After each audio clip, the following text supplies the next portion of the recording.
सच्चा भक्त कैसा हो। उत्तर भारत के राजस्थान प्रांत के किसी गांव में एक दिन प्रवचन सभा चल रही थी।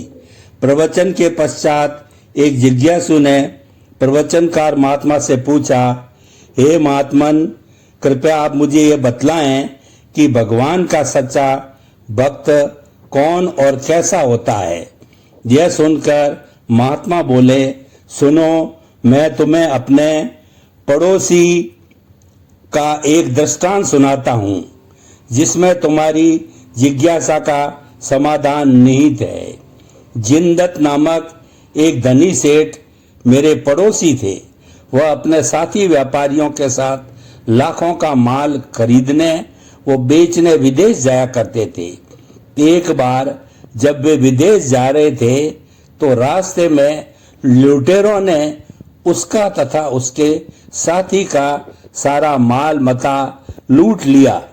मुझे जब इस घटना का पता चला तो मैंने सोचा, पड़ोसी होने के नाते मुझे जिनदत्त को सांत्वना जरूर देनी चाहिए तथा मैं दे भी क्या सकता था। बस यही सोचकर मैं उसके घर चला गया। संध्या की वेला थी, भोजन का भी समय हो गया था। मेरे पहुंचते ही जिनदत्त ने सेवकों को मेरे लिए भोजन लाने को कहा। मैंने उससे कहा, भाई, भोजन के लिए बहुत बहुत धन्यवाद।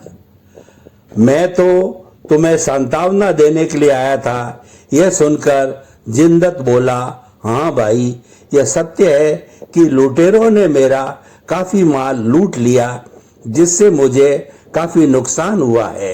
लेकिन मुझे इस बात की खुशी है कि मेरे जीवन में किसी को लूटने से दूरवाणी से अपशब्द तक नहीं कहे।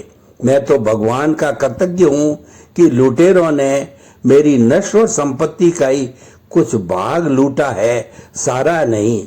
उन्होंने मेरी शाश्वत संपत्ति को तनिक भी हाथ नहीं लगाया और वह शाश्वत संपत्ति है भगवान के प्रति मेरी दृढ़ श्रद्धा, जिसे कोई नहीं छीन सकता। यदि मेरे जीवन की कमाई और सच्ची संपत्ति है, अतः मुझे जरा भी दुख नहीं है। तुम तो खुशी खुशी भोजन करो। सेठ जिनदत्त की बात सुनकर मेरी भी समझ में बात आ गई और उसी दिन से मैं भी लगा हूँ भगवान की भक्ति में। अतः मेरी दृष्टि में तो जिनदत्त सच्चा भक्त है और जिनदत्त जैसा ही सच्चा भक्त होता है। भगवान के वास्तविक स्वरूप की भक्ति करके ही अगर हम इस नश्वर संपत्ति में ही रचे बचे रहे तो हम सच्चे भक्त कभी नहीं बन सकते।